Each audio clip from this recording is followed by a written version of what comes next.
Bom dia, pessoal. Hoje temos hoje vamos falar de um tema muito interessante, desde diferentes pontos de vista, e inclui uma atualização bem recente do software da JIT, que está disponível online para realizar DAGs, né? Que eu uso bastante. E tem uma anécdota relacionada com isso, é que no início deste ano estava preparando umas aulas para um curso de verão, e eu descobri que tinha um negócio aí que não sabia o que era, e entrei em ansiedade. Aí tinha um negocinho, né, um quadradinho para seleção, e tinha uma opção de odds ratio causal. Falei, caramba, que isso? Aí eu entrei, né, na ansiedade. Que passou? Johannes Testor não ligou para mim me avisar que tinha atualizado da JIT. Eu pensei, deixei responder umas ligações aí em dezembro, seria ele, né? Mas era número de São Paulo, então talvez não, né? Então, eu fui atrás de artigos relacionados com isso. Eu encontrei que este artigo tá legal, que o Adriano preparou hoje, descreve muito bem essa atualização do DAGIT e explica, né, uma situação de um viés relacionado com a seleção. Isto se relaciona, e Adriano me lembrou, né, com um tema que a gente discutiu em alguma oportunidade o ano passado, desses vieses que estão relacionados com quando a seleção dos participantes depende do desfecho, né? Tipicamente é algo característico do estudo de caso controle. E essa atualização, né, está desenhada especificamente para estudos de teste negativo, né, que é um tipo de estudo de caso controle, onde os casos se comparam com pessoas que chegou a se suspeitar que tinham a mesma doença, mas depois de um teste foram descartados. Então, esse é um desenho bem prático, bem interessante, e praticamente o que está sendo mais utilizado para avaliar a efetividade de vacinas. E agora, né, com o problema que houve, né, com a Covid, e com essas mudanças que parecem acontecer com relativamente frequência de mudança da efetividade, acabam sendo um desenho de muita importância na atualidade, né? Bom, sem mais preâmbulos, Adriano, muito obrigado por preparar esta apresentação. Este tema, Adriano também nos compartilhou um artigo do desenho teste negativo, né? Que é uma introdução, né? Quem não estiver familiarizado com o desenho de caso controle, né? Com testes negativos como controle, é uma revisão interessante. Então, Adriano, por favor, fique à vontade e, mais uma vez, muito obrigado. Obrigado, professor. Eu que agradeço. Hoje vamos fazer mais um Journal Club juntos aqui do Laboratório de Inferência Causal em Epidemiologia, o LINCE, da Faculdade de Saúde Pública da Universidade de São Paulo. E nós vamos discutir hoje esse texto que o professor comentou, Identifiability of Causal Effects in Test Negative Design Studies, que foi publicado em 2023 no International Journal of Epidemiology e é de autoria de Ian Schicher, Steven Stoffitz e Johannes Textor, que aparentemente é um amigo do professor. Mas muito bem, vamos lá. É um amigo de todos. Ele foi que criou o DAGIT. Né? Então chega lá no Dagit, tem agora um aviso, até com a fotinha dele, assim, dizendo que ele atualizou o Dagit e tal. Mas muito bem. Pessoal, então, assim, esse texto, ele tem dois elementos que são centrais para a gente ficar na mesma página, né? A primeira coisa é ter clareza do que é um desenho teste negativo. E a segunda coisa é ter clareza do que é identificabilidade de um efeito causal. Então, a gente vai passar eu espero que brevemente, estou botando meu cronômetro aqui, sobre esses pontos, e chegar ao cerne do artigo, né? Tentar contextualizar de onde surgiu essa discussão, para que a gente possa conseguir juntos entender. Então vamos lá, começando do básico, né? O que é um estudo teste negativo, né? E para entender o que é um estudo teste negativo, nós podemos utilizar um exemplo motivacional, que é o efeito da vacinação contra a influenza. A gente sabe que, mais ou menos anualmente, as vacinas contra a influenza são atualizadas de acordo com os sorotipos vacinais, ou sorotipos de vírus influenza que estão mais circulando numa determinada comunidade, né? Entretanto, não seria factível que nós estivéssemos anualmente conduzindo ensaios clínicos randomizados para determinar a eficácia dessa vacina antes de liberá-la para a comunidade. Então, o que se faz comumente é atualizar a vacina, liberá-la para a comunidade e utilizar sistemas de informação que permitem que de forma muito ágil e muito rápida seja obtida não a eficácia, mas sim a efetividade da vacina contra a infecção por influenza, né?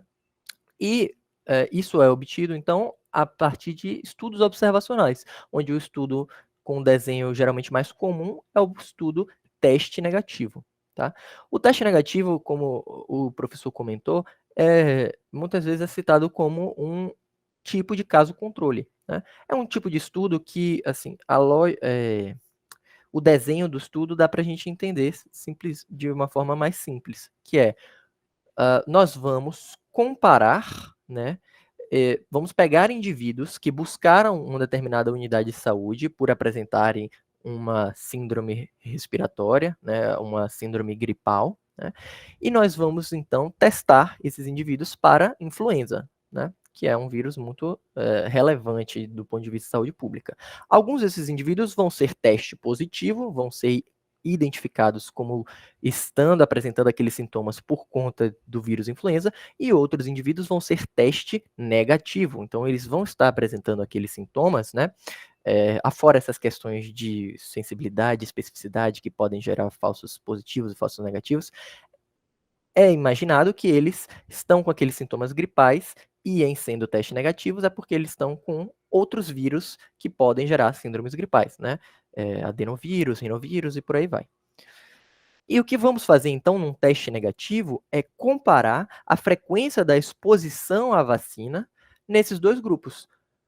No grupo de indivíduos infectados por influenza, teste positivo, com o grupo de indivíduos não infectados por influenza, teste negativos. E é esperado que essa comparação da frequência da exposição à influenza nesses dois grupos nos forneça uma estimativa não enviesada da efetividade da vacina contra a influenza, né?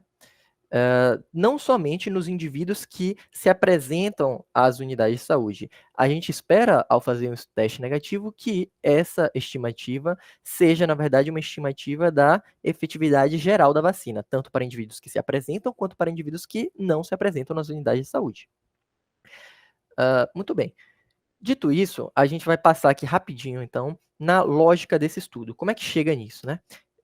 E isso é basicamente o que aquele texto de preâmbulo traz. Imagina que a gente tem uma população total, tipo a população do Brasil. E nessa população nós conseguimos identificar corretamente e classificar os indivíduos da população quanto a 3 variáveis.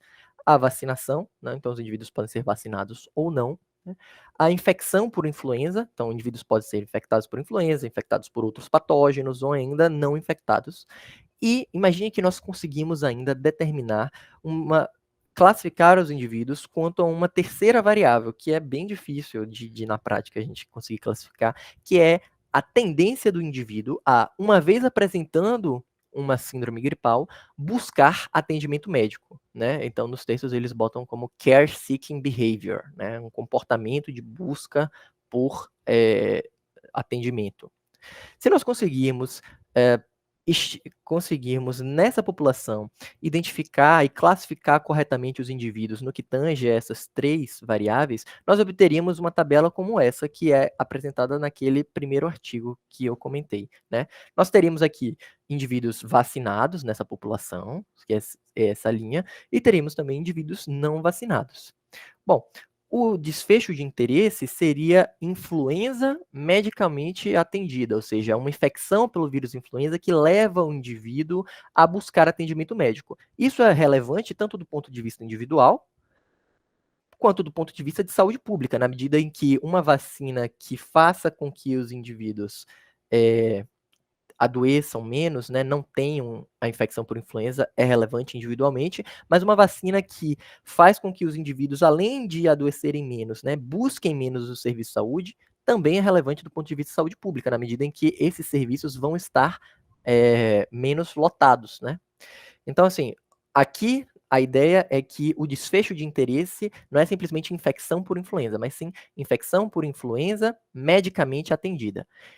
Então, por exemplo, nessa população teórica, onde nós conseguimos observar e classificar todos os indivíduos quanto a essas 3 variáveis, o subgrupo de indivíduos aqui na célula A seriam aqueles que têm o desfecho de interesse, né? E os do G também, né? São indivíduos que estão infectados por influenza e, em virtude dessa infecção, eles compareceram à uma unidade de saúde, né? Eles buscam atendimento por essa síndrome gripal.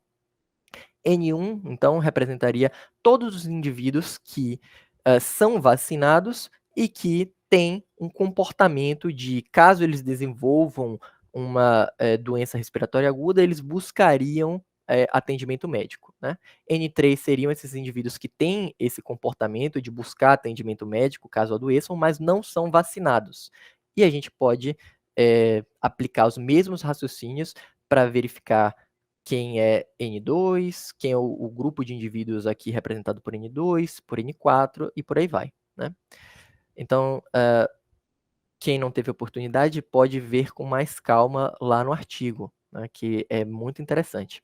Nesse cenário, se eu conseguisse fazer isso, eu teria que a eficácia vacinal, né, pode ser quantificada por 1 menos o risco relativo do efeito da vacina na prevenção de influenza medicamente atendida. Então, seria 1 menos o risco de indivíduos vacinados, esses N1 aqui, desenvolverem influenza e serem medicamente atendidos por isso, dividido pelo risco de indivíduos não vacinados, que já têm essa tendência, a caso adoeçam, busquem atendimento médico, né, desenvolverem influenza.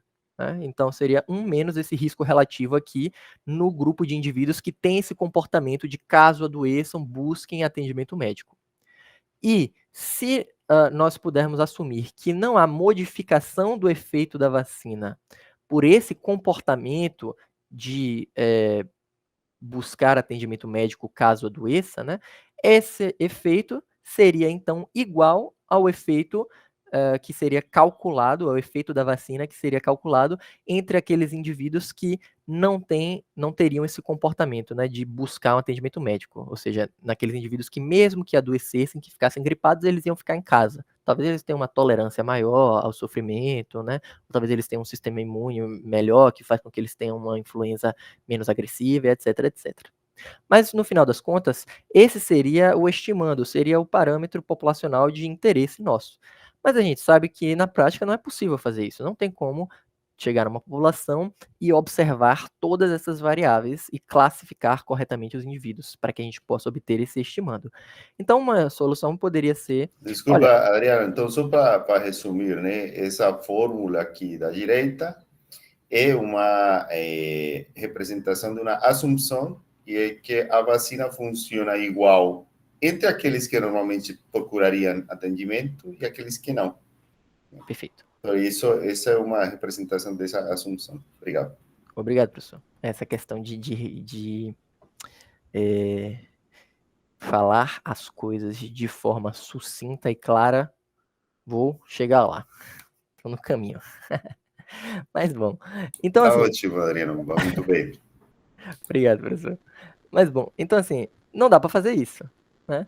Então, eu posso tentar fazer o que a gente faz na prática. Por exemplo, eu posso tentar fazer um estudo de coorte. Eu pego a população toda, né, e faço uma amostra aleatória dessa população e classifico essa amostra no que tange ao status da exposição. Então, classifico ela em indivíduos vacinados e não vacinados. E verifico nesses dois grupos de vacinados e não vacinados quais aqueles tiveram desfecho de interesse, ou seja, quem são aqueles indivíduos que foram infectados por influenza e isso os levou a buscar atendimento médico, né?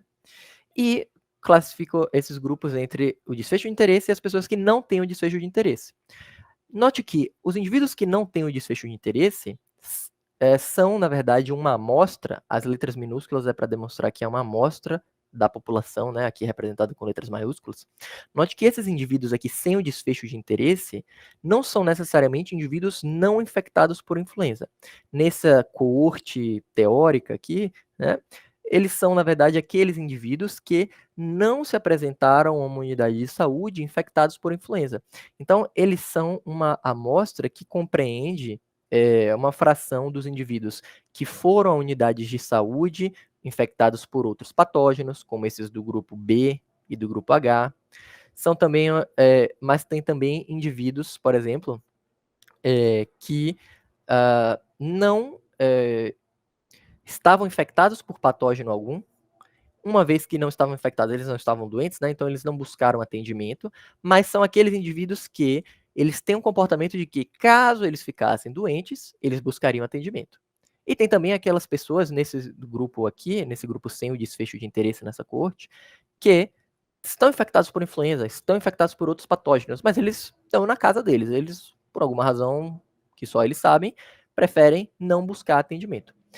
Nesse cenário, então, dessa nossa coorte, né, nós teríamos A minúsculo, é a amostra de indivíduos vacinados que tiveram desfecho de interesse, né, e N1 mais N2 está representando o total de indivíduos vacinados da nossa coorte, né.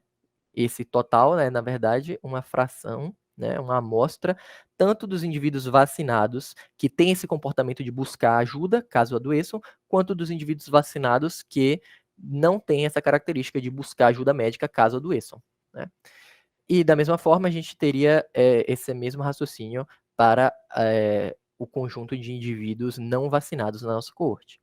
Dessa forma, a gente poderia obter uma estimativa da eficácia vacinal, no caso, uma efetividade vacinal, né, através dessa coorte, simplesmente comparando a incidência do desfecho, a incidência de influenza medicamente atendida nos indivíduos vacinados na nossa coorte, com essa incidência de influenza medicamente atendida nos indivíduos não vacinados, né? Isso aqui seria esse risco relativo, e a efetividade estimada, o chapeuzinho aqui indica isso, né? Estimado.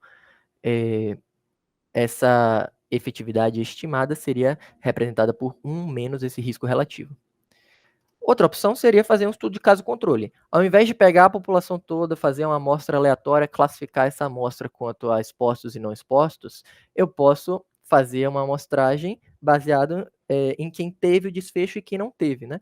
Ou seja, eu posso identificar os indivíduos, né, que tiveram influenza e buscaram atendimento médico por isso e fazer uma amostra deles, né? Esses seriam os meus casos. E aqui, nesse artigo, eles botam a linha, o apóstrofo aqui, simplesmente para representar que é uma amostragem feita do ponto de vista de um caso controle.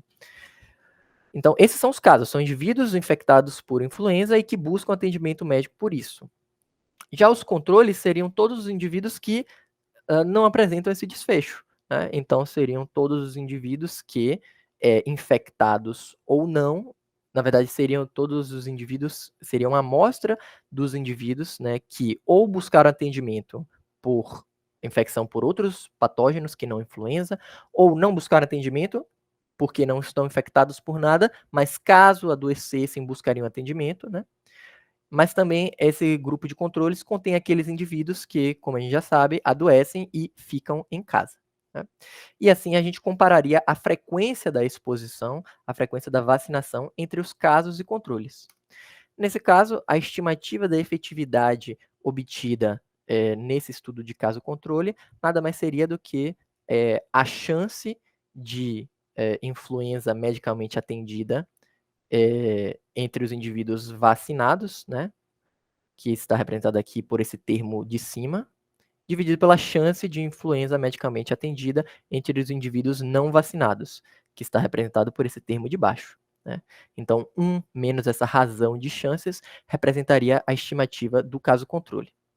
A questão é que tanto esse estudo teórico de coorte, quanto esse estudo teórico de caso controle, vão estar sofrendo de vieses. Eles vão estar sofrendo de vieses, por exemplo, viés de confusão, viés de confusão que vai ser causado justamente por esse comportamento de busca por ajuda médica quando o indivíduo aparece doente, né, se vê doente. Por quê? Este comportamento possivelmente está associado ao também o comportamento de ser vacinado ou não.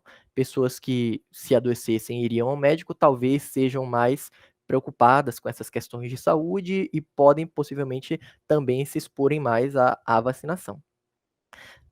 Da mesma forma, né, isso também pode estar associado ao desfecho, à influenza medicalmente atendida, né, na medida em que talvez indivíduos que não busquem atendimento podem estar se expor mais a ambientes com influenza, né? Ou seja, esse comportamento de buscar atendimento médico caso adoeça, que é uma variável não observável, né? Não tem como a gente saber isso, na verdade, né? É um comportamento que provavelmente é uma variável de confusão. E esse efeito de confusão vai estar presente tanto na coorte quanto no caso controle. Tá? Da mesma forma, vai haver também, o artigo vai botar, um viés de informação, um misclassification bias, na medida em que os denominadores, tanto do estudo aqui de caso controle quanto do estudo de coorte, vão falsamente tratar indivíduos oriundos, né, dessas células aqui D e J, na verdade, né, como sendo ausentes de doença. Ou seja, na prática, não tem como eu saber se uma pessoa que não foi num estabelecimento de saúde está gripada com influenza ou não. Não tem como entrar na casa das pessoas e ver, você está gripado ou não está? Está gripado? Faz aqui o teste. Não tem como a gente saber isso, né?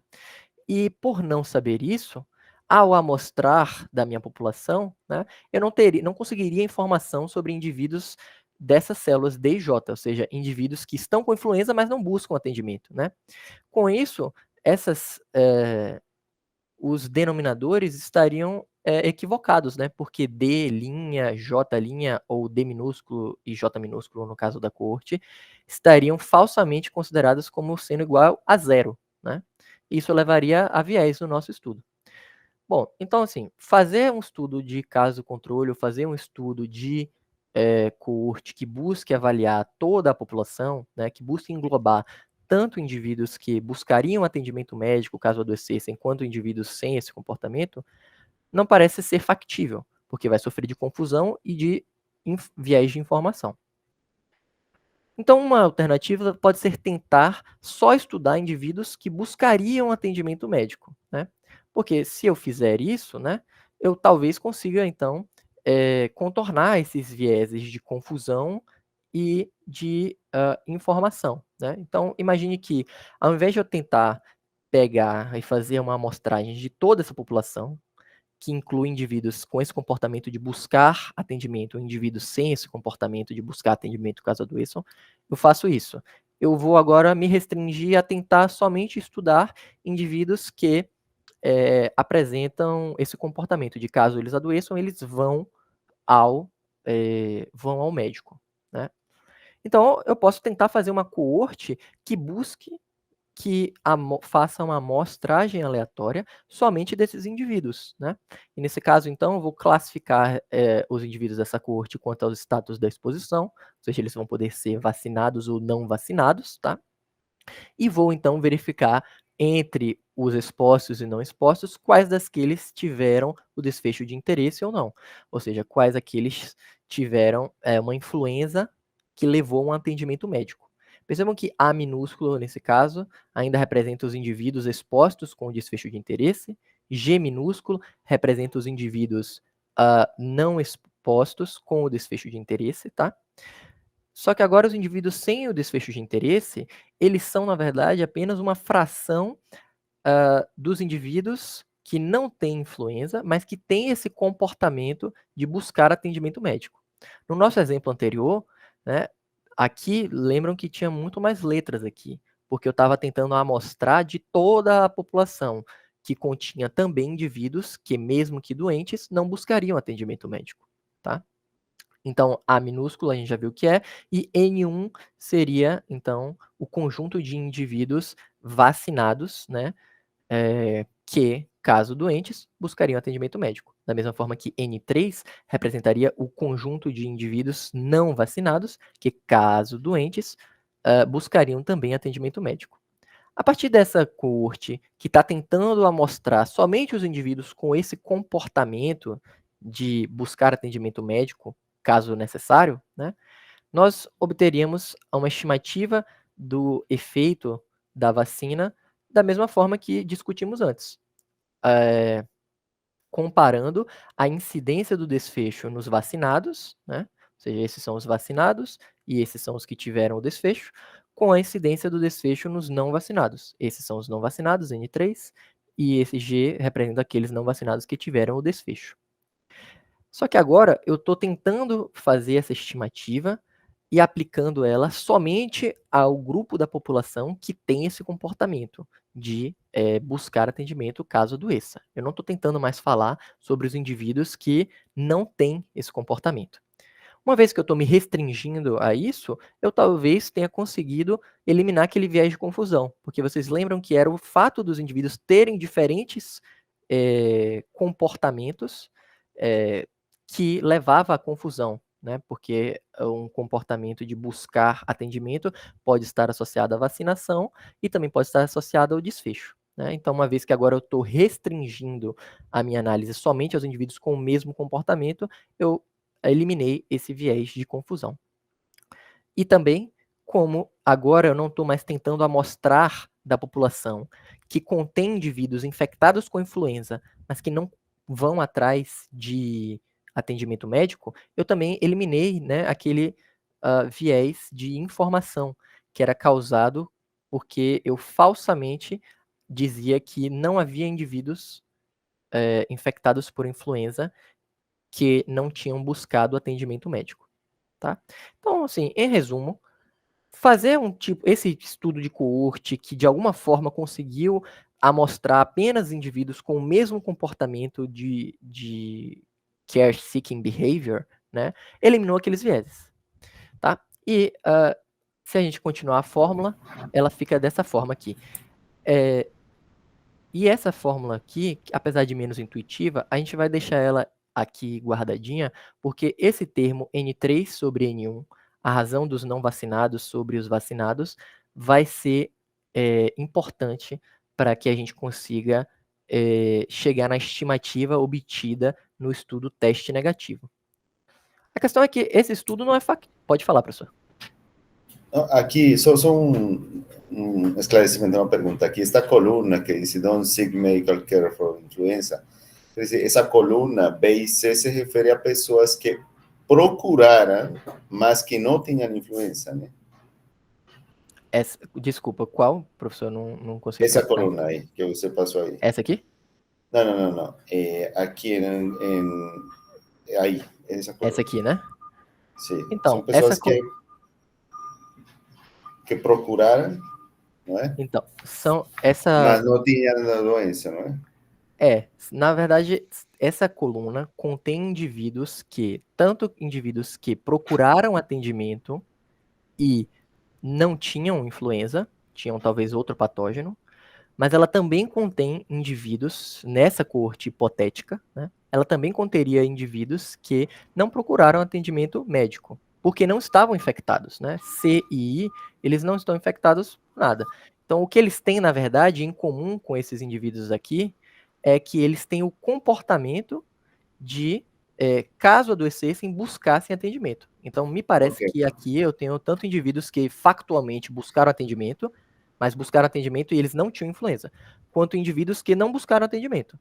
Mas... Não, é que o esclarecimento que eu queria fazer é o título que tem na coluna, né? Porque a gente poderia pensar que não procuraram, mas seriam pessoas que procurariam atendimento. Isso.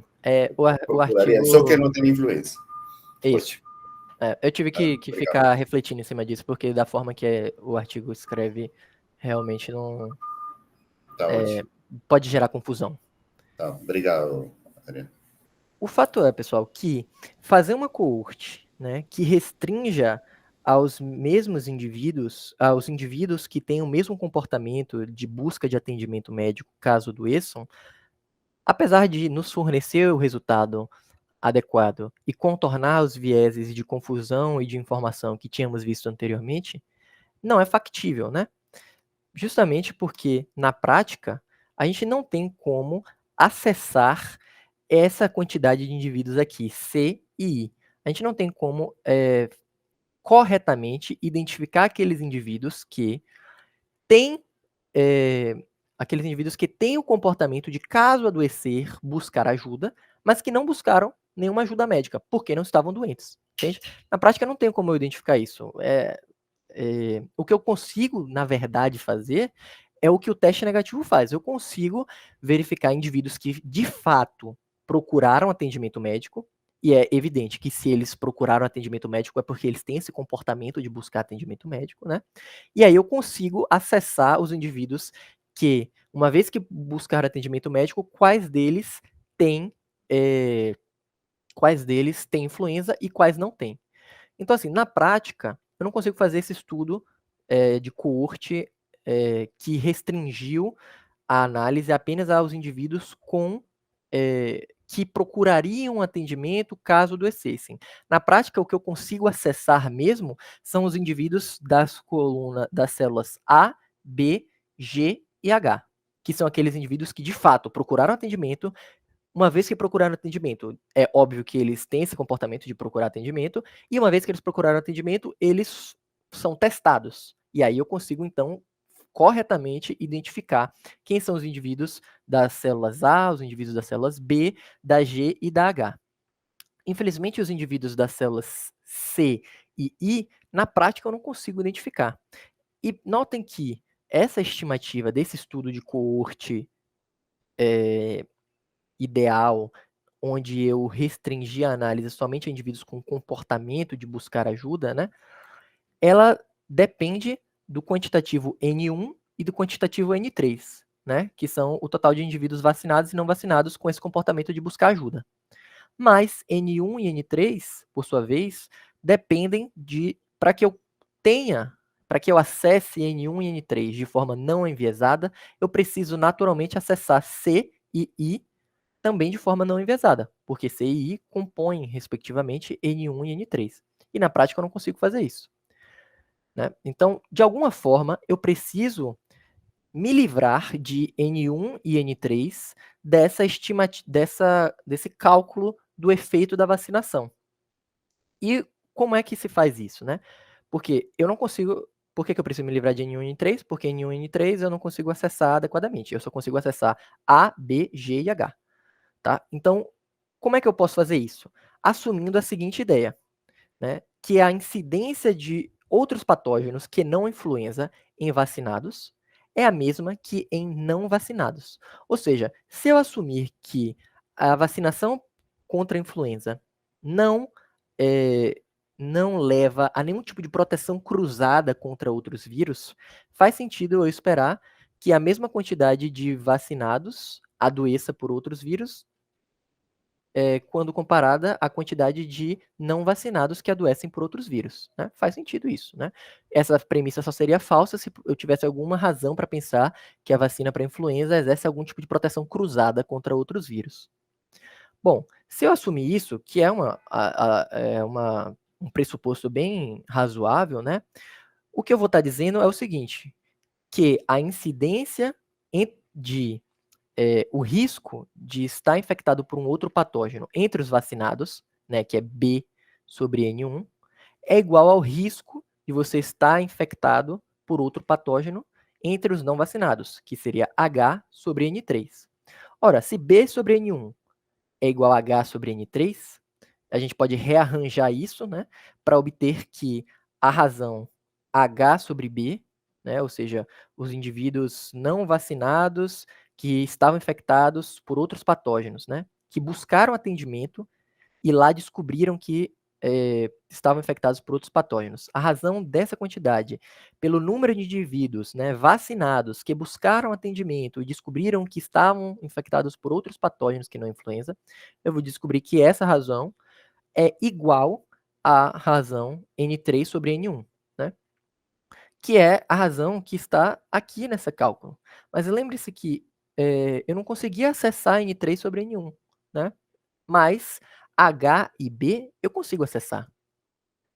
Então, é baseado nisso que surge o teste negativo. A gente tem essa quantidade aqui, que é a estimativa que a gente quer obter, mas N3 e N1 não são acessíveis.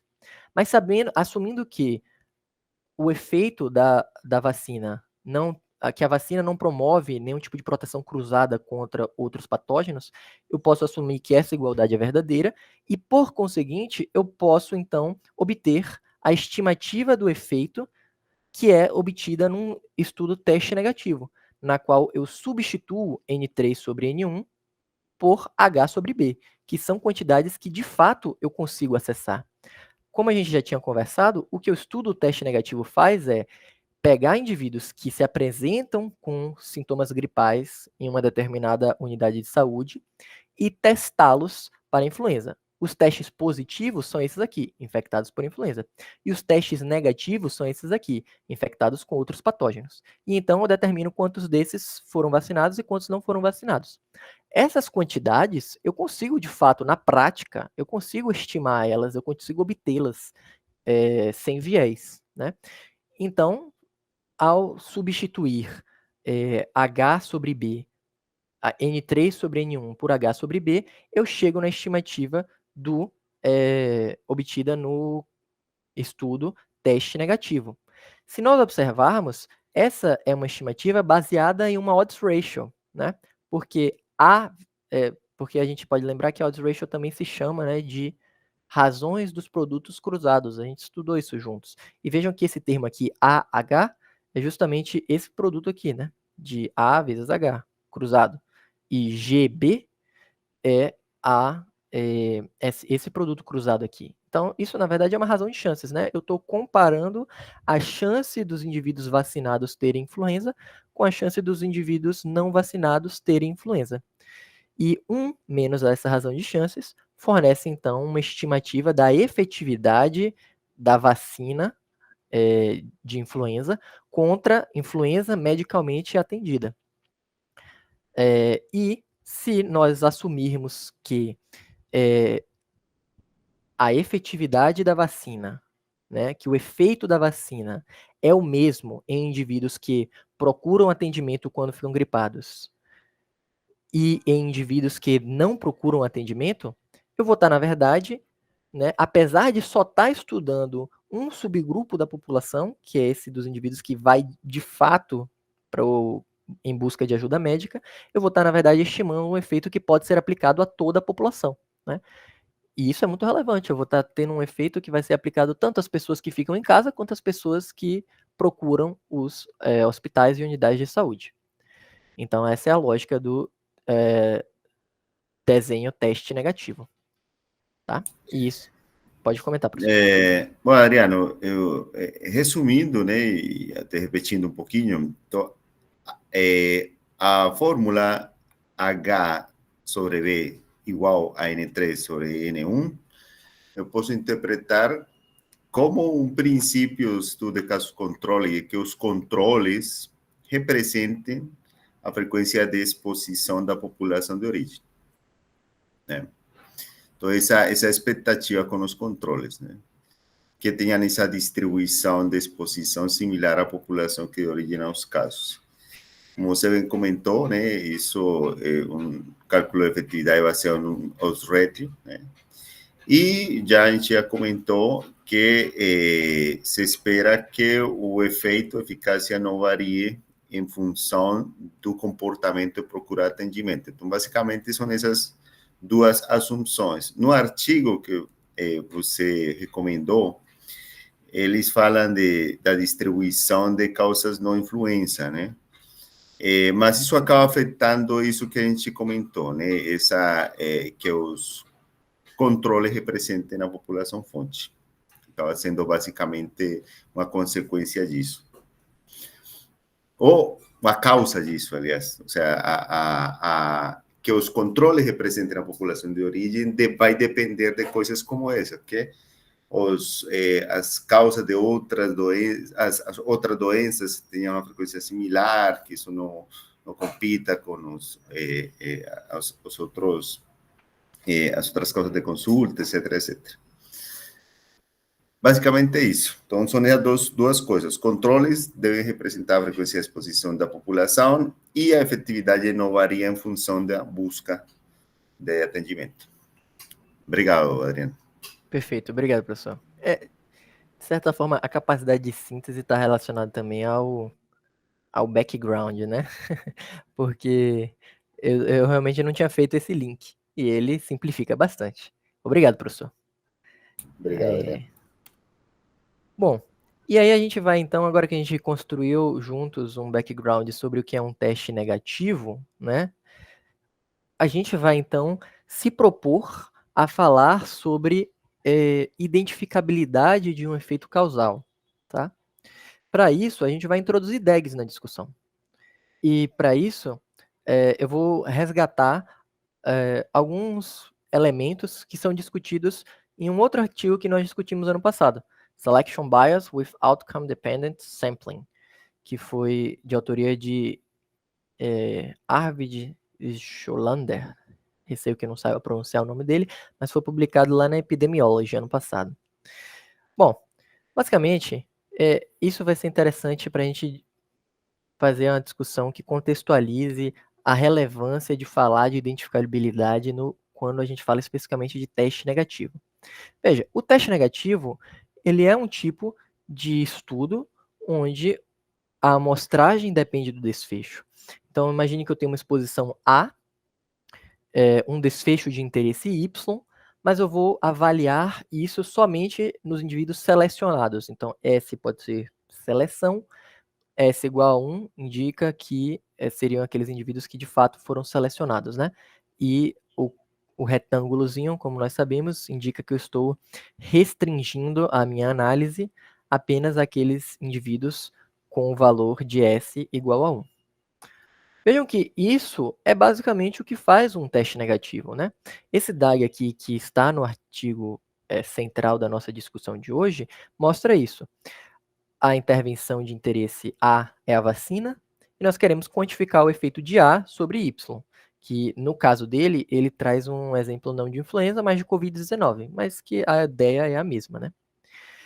Então, eu quero quantificar o efeito de A sobre Y. Ocorre que indivíduos que têm influenza ou têm Covid-19 desenvolvem sintomas, né?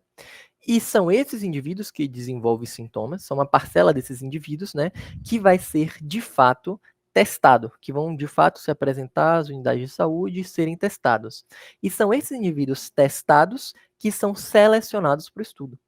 Perceba então que num estudo teste negativo, basicamente a seleção depende diretamente do desfecho, né? Bom, e aí, qual é a relevância disso? Olha, a questão é que quando a gente olha esse DAG aqui, né? Esse aqui que a gente tinha acabado de ver, né? Quando a gente bate o olho nesse DAG, a princípio, não nos parece que existe nenhum problema em estimar o efeito de A em Y.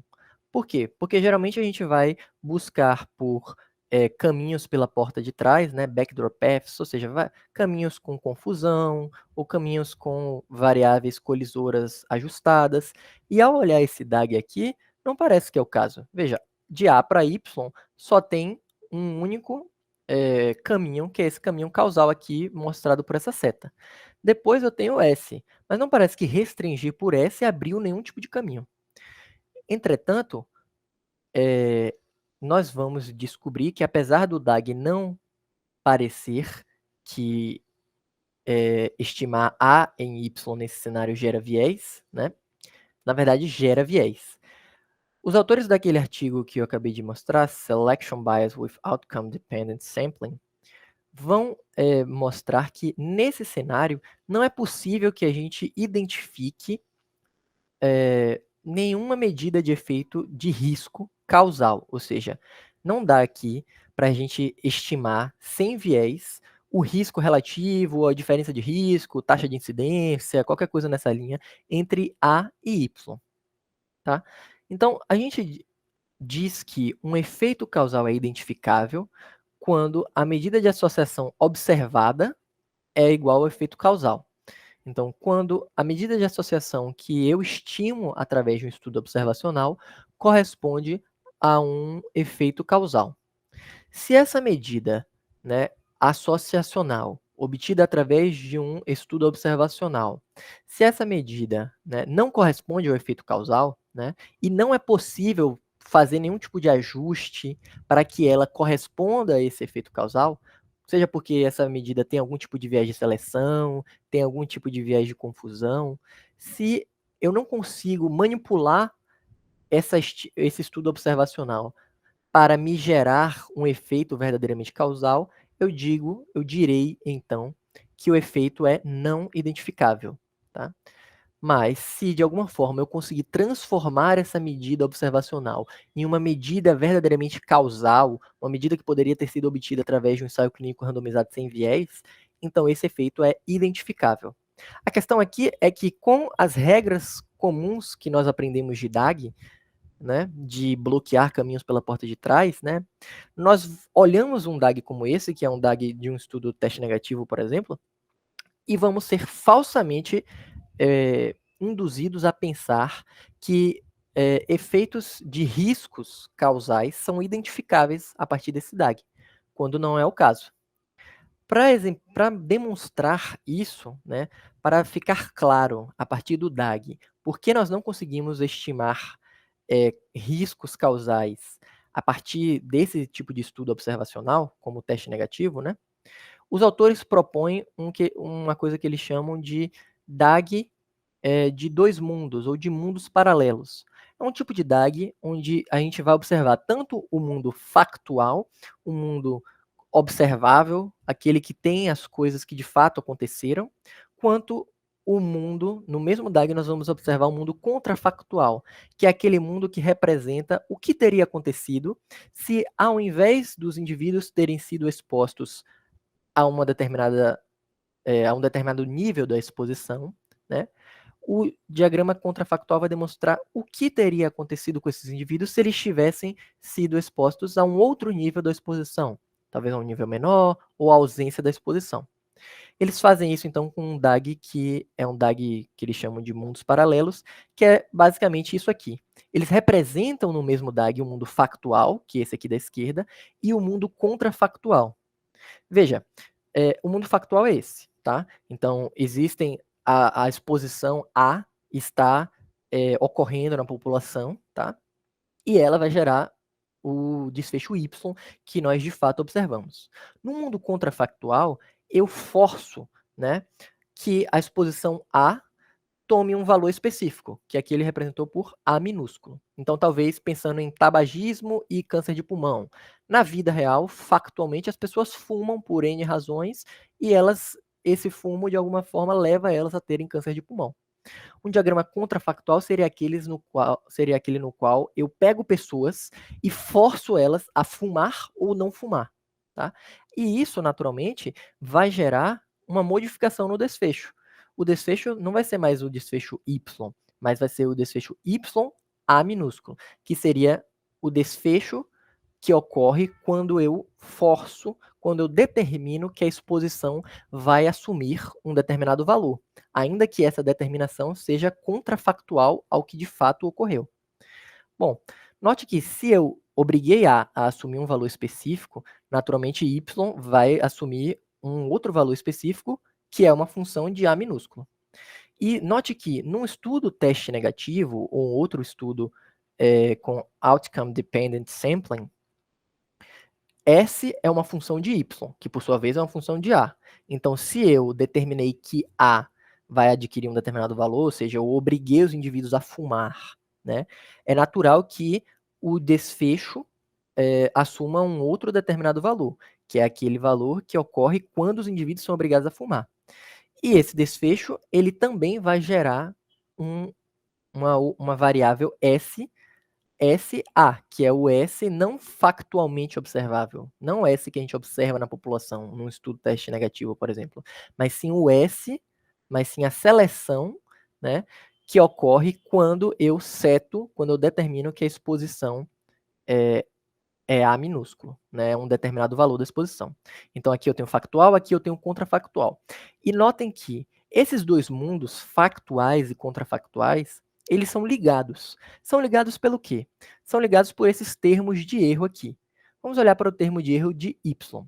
O termo de erro, na verdade, nada mais é do que um termo, um símbolo, que está representando todas as outras causas do desfecho que não a minha variável de interesse, a minha exposição de interesse.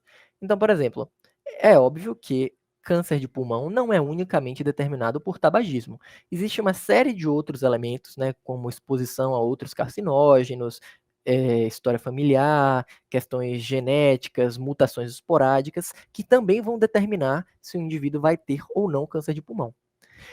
Essas outras causas, como elas não dependem da minha variável de interesse, né? Quando eu forcei a minha variável de interesse a assumir um valor específico, no caso A minúsculo, né? Essa forçação, né?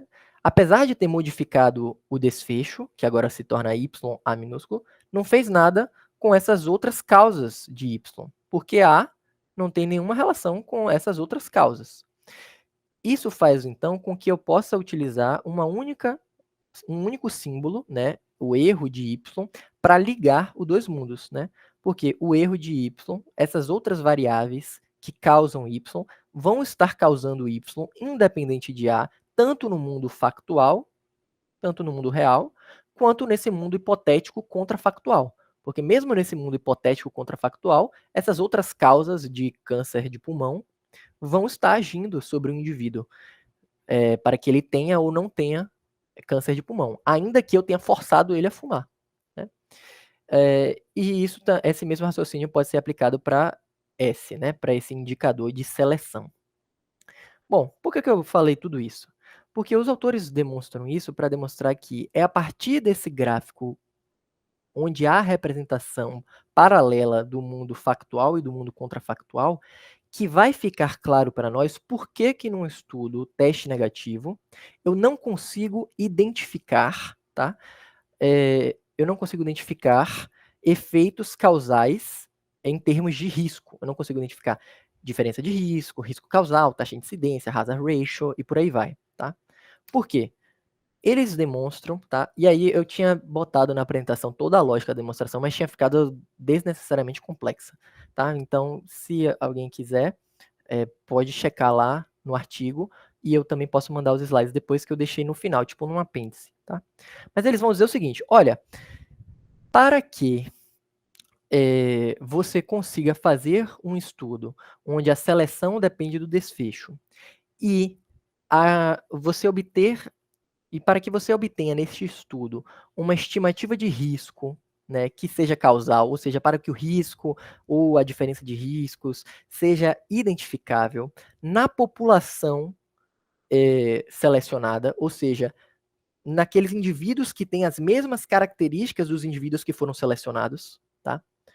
É necessário que o desfecho potencial Y, quando a gente obriga a exposição de interesse a tomar o valor A minúsculo, seja independente da exposição factual A, dado, né, ou seja, controlando, ajustando, né, por S igual a 1. Tá?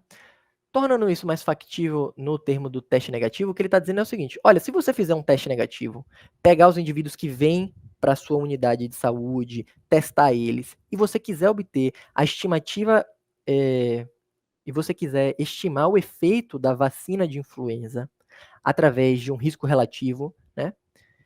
Você precisa, então, satisfazer a esse pressuposto, né? E isso está se aplicando para a população de indivíduos selecionados, ou seja, lembra que eu só estudei aqueles indivíduos que vão para o posto de saúde, ou seja, que têm esse comportamento de uma vez que adoeçam, devem comparecer a uma unidade de saúde. Então, o que ele está dizendo é o seguinte: olha, se você quiser estimar esse efeito somente para o grupo de pessoas com esse comportamento, esse care-seeking behavior, de procurar atendimento quando doentes, né, você precisa satisfazer esse pressuposto. E aí, a gente não conseguia visualizar que esse pressuposto não está sendo atendido no diagrama normal. Mas agora nós vamos ver, ó. Percebam que eu preciso que o desfecho potencial YA seja independente de A, né, dado S igual a 1. Então, YA, note que ele está ligado a A por esse caminho aqui, ó.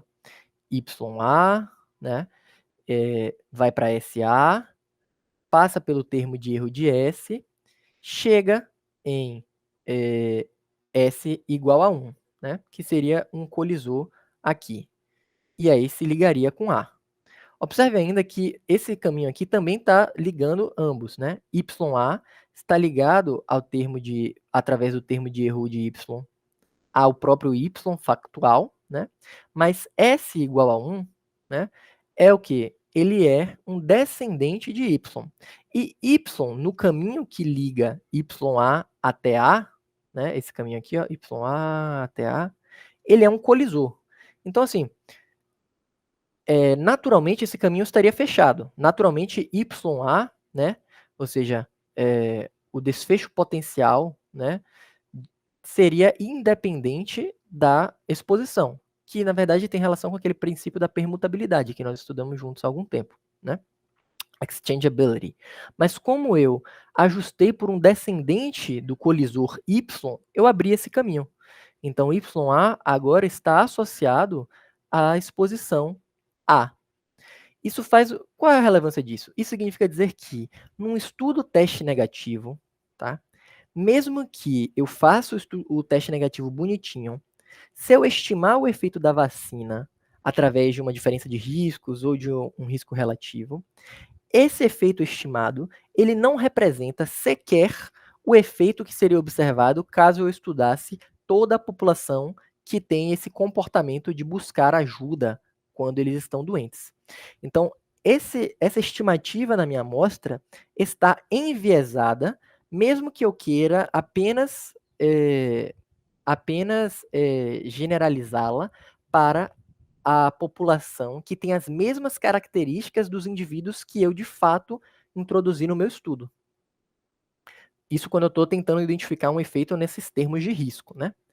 E eles demonstram ainda, olha, se você quiser identificar num estudo teste negativo, tá, um efeito da vacina em termos de risco relativo, diferente de risco, e você não quiser falar, né, desse efeito, você não quiser generalizar esse efeito apenas para os indivíduos que têm esse care-seeking behavior de procurar ajuda quando adoecem. Se eu quiser falar sobre toda a população, né, se eu quiser falar sobre toda a população, a qual inclui indivíduos que têm um care-seeking behavior diferente. Nesse cenário, seria necessário satisfazer esse seguinte pressuposto. O desfecho potencial YA deveria ser independente da seleção, né? E notem que isso não ocorre, porque YA está ligado a Y, que por sua vez, né, está diretamente ligado a S igual a 1. Então, YA, num estudo teste negativo, não é independente da seleção. O desfecho potencial não é independente da seleção. Bom, então assim, os autores fizeram tudo isso para demonstrar por que apesar de o DAG inicialmente, se a gente olhar só para isso aqui do DAG, só para esse termo da esquerda, parecer que o efeito de A em Y é identificável, ou seja, parecer que eu consiga, através de dados observacionais, estimar esse efeito sem viés, né? Porque apesar dessa aparência, na verdade eu não consigo, né? A gente só consegue visualizar isso quando eu estendo o DAG, tornando um DAG contrafactual, tá?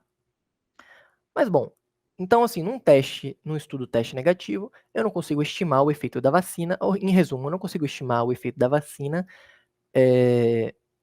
em termos de risco, né? Mas se a gente, e aqui está a explicação por quê. Mas se a gente pensar, quando a gente fez a estimativa do... Adriano, só para resumir aqui, com o risco de hipersimplificar, né?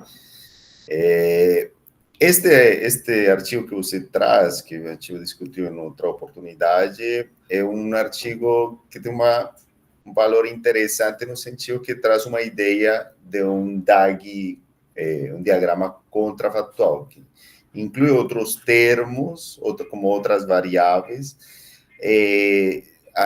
dado que se assumem alguns valores, quer dizer, dado que acontece o factual e o contrafactual, né? Que acaba sendo uma forma de representar algumas situações, como, por exemplo, uma situação de caso-controle que se caracteriza porque a quantidade de casos e controles são definidas pelos pesquisadores ou pelas circunstâncias e, portanto, não podemos estimar nem riscos relativos nem diferenças de risco. Tá? É como eu né, simplificaria este componente. Mas dá para calcular os ratios, né? Mas é uma característica dos estudos de caso-controle. Então, não dá para calcular diretamente, porque a gente não avalia risco no estudo de caso-controle. Agora, este novo artigo, né, de identificabilidade, né, que é o artigo que motivou a reunião de hoje, já vai focar, então, assumindo essa situação, né? Será que o odds ratio é identificável, né? E apresenta, né, esta forma que simplifica muito mais, quer dizer, não envolve esse componente contrafactual das outras gráficas, é bem mais simplificado. Vou continuar, Adriano, obrigado. Obrigado, professor. O que eu quis trazer aqui, né, é porque esses dois artigos têm uma questão muito similar, né, que é central para ambos. O artigo que nós, de fato, que é o centro da discussão de hoje, vai dizer o ajuste pela porta de trás comum, né, não é suficiente para demonstrar por que em estudos testes negativos não dá para você não dá para você estimar efeitos em termos de risco, né? E aí ele propõe algumas modificações em DAGs para que fique evidente quando dá ou não dá para estimar uma odds ratio, né? A coisa interessante desse outro artigo aqui que eu trouxe é que ele se propõe a explicar, né, por que esse fenômeno que o último artigo que a gente vai discutir agora, né, simplesmente cita, né? Ele fala, olha, não dá para identificar, né? E esse artigo aqui me parece que explicou talvez de uma forma um pouco mais profunda e talvez para mim fez mais sentido entender por que num estudo teste negativo, num estudo onde a amostragem é dependente do desfecho, não dá para identificar esses efeitos em termos de risco, né? Mas bom, como o senhor comentou, tudo bem, não dá para identificar em termos de risco. Beleza, isso aí aceitei, entendemos.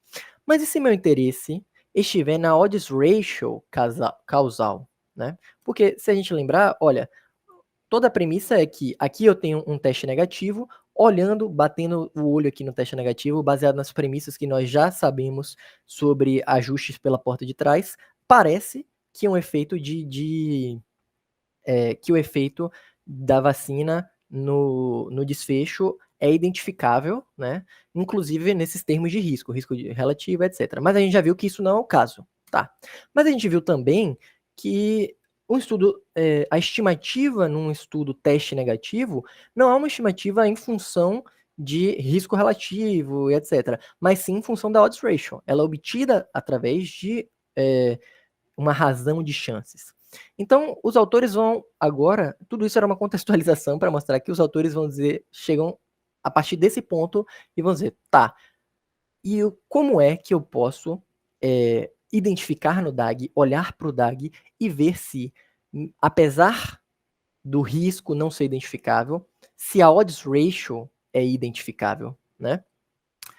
Bom, eles utilizam, então, uma premissa que é demonstrada nesse artigo de Deleuze, publicado na revista Statistical Science em 2010, que é o artigo Graphical Models for Inference Under Outcome Dependent Sampling.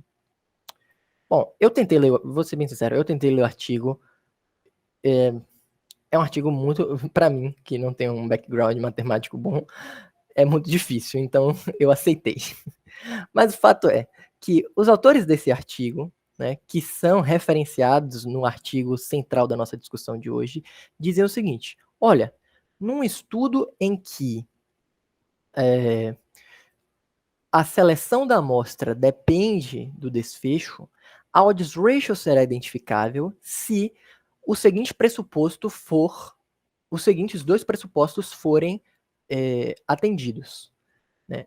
A seleção deve ser independente da exposição, né? Dado o desfecho, e C, que é um conjunto basicamente de variáveis confundidoras da relação, das relações de interesse nosso, tá?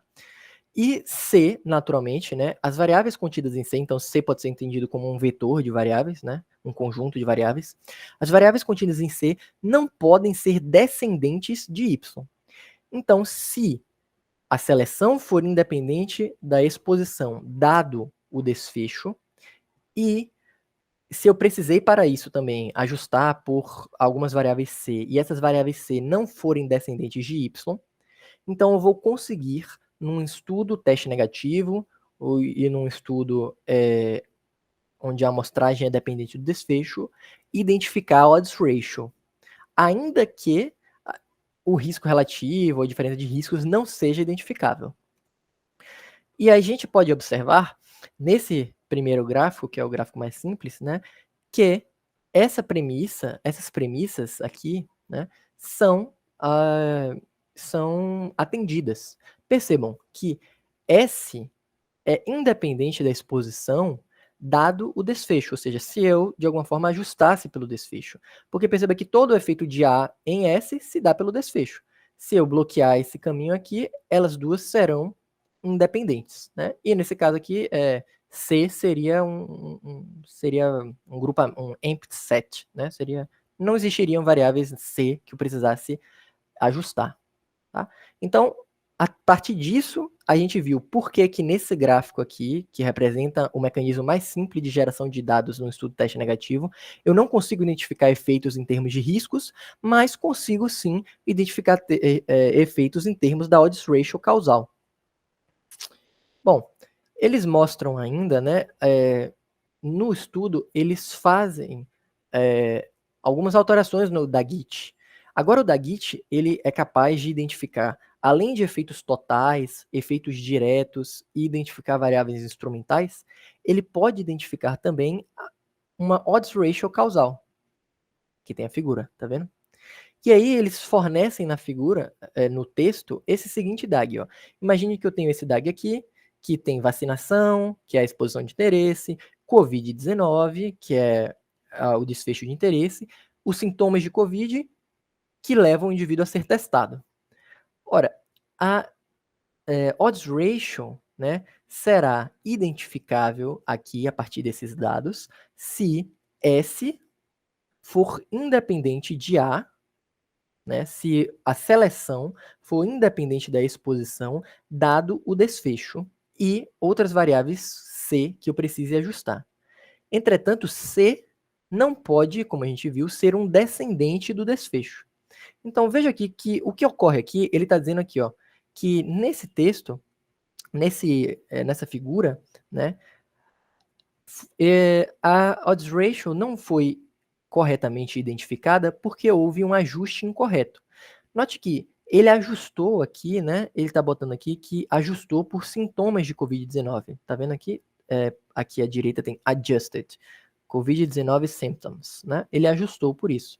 Note que S, se ele não tivesse ajustado, o efeito seria naturalmente identificado, porque S seria independente de A dado Y, ou seja, porque todo o efeito de A em S se dá através de Y, se eu ajustasse por Y, né, essa condição seria satisfeita. Entretanto, por alguma razão do destino, ele resolveu ajustar por sintomas de Covid, que por sua vez são descendentes do desfecho Y. E isso, então, viola os pressupostos necessários para a identificação do efeito causal. Se nós quisermos, a gente pode refazer esse gráfico lá no Dagit, e se nós não ajustarmos por sintomas de Covid-19, vocês vão ver que o Dagit informa que o efeito causal, que a odds ratio causal, é sim identificável. Ele prossegue e dá um outro DAG, tá? Esse outro DAG é tirado de um outro artigo, né? Onde ele diz que há viés de seleção irremediável nesse DAG. Ou seja, que a odds ratio causal não seria identificável nesse cenário. Então, novamente, eu tenho vacinação, que é a exposição de interesse, Covid-19, que é o nosso desfecho de interesse, sintomas de Covid, né, que levam o indivíduo a ser testado. Tá? Veja que nessa situação aqui, vacinação tem um efeito também diretamente sobre sintomas de Covid, né? Talvez, além nessa ideia aqui, além de evitar Covid, pode ser que a vacina faça com que indivíduos que realmente tenham Covid tenham sintomas menos graves, né? E nessa situação, perceba que o efeito não vai ser identificável. Por quê? O que eu preciso para o efeito ser identificável? Que S seja independente da exposição, dado o desfecho. Mesmo que eu ajustasse aqui pelo desfecho, né, e que eu não ajustasse por uma variável descendente do desfecho, como foi feito incorretamente aqui no exemplo acima, ainda assim sobraria um caminho que liga a seleção S até a exposição, que seria esse caminho, que está em rosa, né, marcando seleção, sintomas de Covid, diretamente para a exposição. Nessa situação, como os pressupostos não foram atendidos, né, esse estudo aqui, teste negativo, não seria capaz de identificar a odds ratio causal. Nesse estudo aqui, a gente não seria, na verdade, capaz de identificar nenhum efeito causal, né, nesse teste negativo, porque nós já sabemos que não conseguiríamos identificar efeitos em termos de riscos, né, risco relativo, etc, etc, e agora ele está me dizendo que sequer a odds ratio causal eu consigo identificar. Né? Opa, saiu aqui, né? Muito bem. Bom, pessoal, então, concluindo. Então, só uma coisa, Vai lá, Adriano. pessoal. Então, esta figura representa, né, ilustra, ou esta ferramenta, né, o Dagit, permite ilustrar um princípio importante do estudo de casos de controles, e é que a seleção dos participantes não deve depender, não deve estar associada com a exposição de interesse. Né?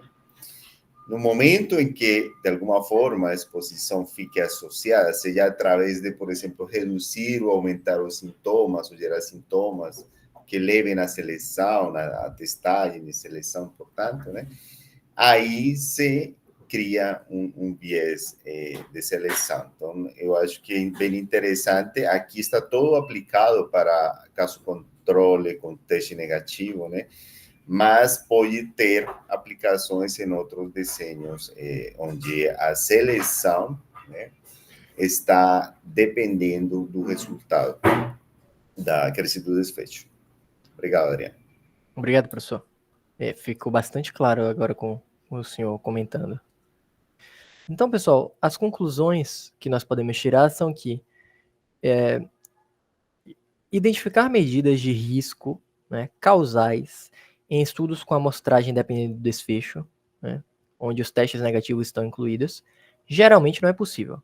Eu coloquei geralmente porque é possível que tenha algum artigo aí que em algum local demonstrando algum caso específico onde isso é possível, né? Mas a princípio, pelo que nós vimos, não é possível. Mas é possível, de alguma forma, que alguém já tenha derivado alguma forma de fazê-lo.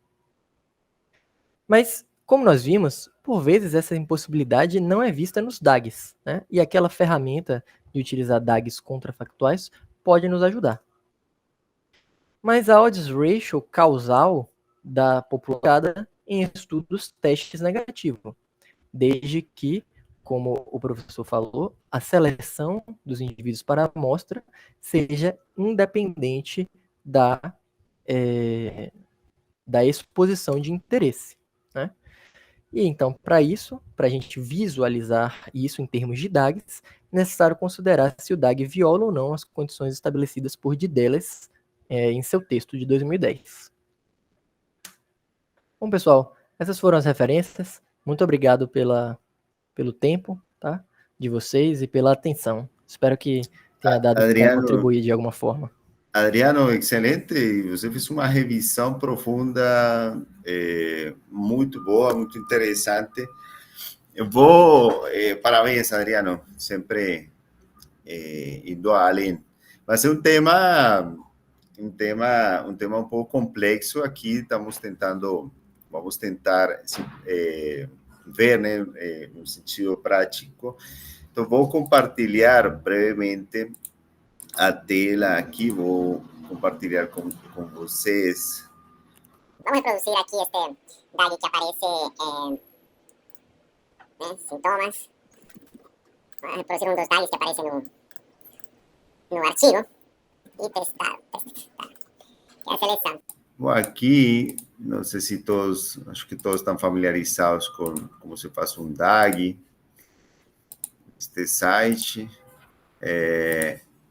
Então, nesta situação, com esse teste, agora tem uma opção para selected, tá vendo? Então, agora, assim como selecionamos, neste caso, indicamos que a vacinação é a exposição, o COVID é o álcool, né? Podemos indicar que esta variável, o teste, o testado, testagem, é uma variável que determina a seleção, né? Que é o caso típico com os controles de teste negativos. Vejam que agora aparece aqui, né? Antes disto, antes de selecionar isso, aparecia que não havia nenhum problema para estimar o efeito da vacinação sobre o risco de Covid. Não tinha nenhum problema, né? Não tem nenhum caminho enviesado. Mas no momento que eu indico que existe uma seleção, já indica que sim existe um viés. Mas isso se refere a que não dá para estimar o risco relativo ou uma diferença de risco, né, basicamente. Então, mas dá para calcular o nosso ratio, né? Então, aqui temos a opção no canto superior direito, né, de os ratio causal. E aqui aparece de novo que não tem problema. Se for os ratio, dá. Então, basicamente é isso. É assim, né? Se for os ratio, dá. Ah, beleza. Então, que situações, né? O Adriano comentou, bom, se houver aqui algumas, a imunidade, né? Acho que um exemplo que comenta no artigo, aqui outra variável aqui relacionada, aqui isso não afeta, não daria um problema como tal, né? Agora, se os sintomas, eu condiciono pelos sintomas, então aqui eu indicaria aqui no canto superior esquerdo que houve um ajuste por sintomas, que seria um erro, né, ajustar por sintomas. Aí sim aparece que houve um ajuste incorreto, né? Então, essa é, né, uma aplicação, uma utilidade dessa opção que permite representar, né, esse procedimento para selecionar os indivíduos, e que eu acho que tem outras, bom, terá outras aplicações também, não necessariamente em controles com teste negativo, talvez poderíamos falar que para diversos tipos de estudo, onde a seleção vai depender do desfecho, né? É uma pergunta que com Adriano, a gente esteve, Adriano, estivemos conversando por WhatsApp, ele colocou, bom, e se for caso controle, né? Desculpa, se for um estudo caso coorte. Eu fiquei pensando, Adriano, nessa pergunta e a conclusão que eu cheguei é que, bom, caso coorte é como qualquer estudo caso controle, só que o controle é toda a população. Então, aplica os mesmos princípios, só que o que aqui no DAG chamaríamos odds ratio causal, a gente vai interpretar como um risco relativo. E pronto, essa é a única diferença. Aí eu consegui dormir tranquilo. Eu cheguei a essa conclusão. Excelente. Obrigado, professor. Tá bom, Adriano. Excelente, muito bom, muito prático este artigo. A parte de diagramas contrafactuais, eu acho interessante para entender, né? Todo o que está atrás para demonstrar e ilustrar, né?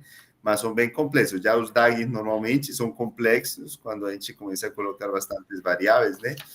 Mas são interessantes para efeito de explicar, né? Para entender fenômenos. Mas esta adaptação do DAGIT eu achei bastante interessante, prática, e eu acho que é essencial a gente saber que ela existe quando teria aplicação, né? Quando seria pertinente. Olha, bem interessante este assunto da ideia de efetividade, que a gente poderia assumir, já sabemos o efeito de uma vacina porque tem um ensaio clínico que mostrou que reduz tanto por cento, né? Essa é a eficácia. A efetividade, que é esse efeito em condições normais, pode mudar em função de vários aspectos. E no caso destes vírus, por exemplo, influenza, que tem umas características de múltiplas oportunidades de replicação e mutação, porque tem vários reservatórios, né? E tem essa transmissão pessoa a pessoa que amplifica, né? Facilita, né? Esse passo entre hospedeiros, etc. Então, casos como influenza, né, Covid também tem isso, né, fazem com que a efetividade, né, que não possamos ter certeza de que essa efetividade vai permanecer estável. Então, isso faz muito pertinente estar fazendo este tipo de estudos, estar avaliando a efetividade das vacinas, né, como uma prioridade, né, em saúde pública. Bom, gente, muito obrigado. Comentários, ótima apresentação, né? Um assunto que aluga bem nossa cabeça, falou Karen. Obrigado, Karen, Tatiane, Raquel. Bom, pelos comentários. Bom, gente, muito obrigado.